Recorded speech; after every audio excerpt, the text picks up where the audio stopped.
Session court के ताज़ा तरीन मनाजर देख रहे हैं।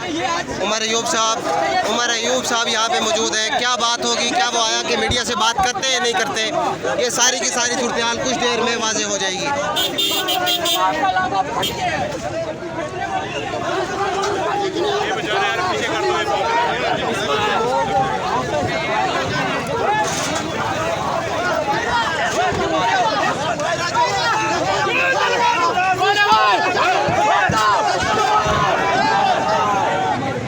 अयूब साहब अपनी गाड़ी में बैठ के यहाँ से निकल गए। ये सारी की सारी ताज़ा तरीन सूरत हाल आप देख रहे हैं।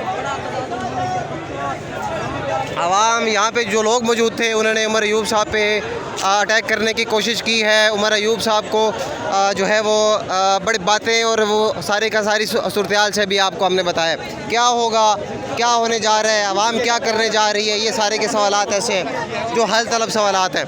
उमर अयूब साहब को भी कुछ देर पहले रोक लिया गया था, बड़ी मुश्किल से उमर अयूब साहब यहाँ से बाहर गए। ये अभी ताज़ा तरीन सूरत हाल से आपको आगाह कर रहे हैं। ये ताज़ा तरीन सूरत हाल।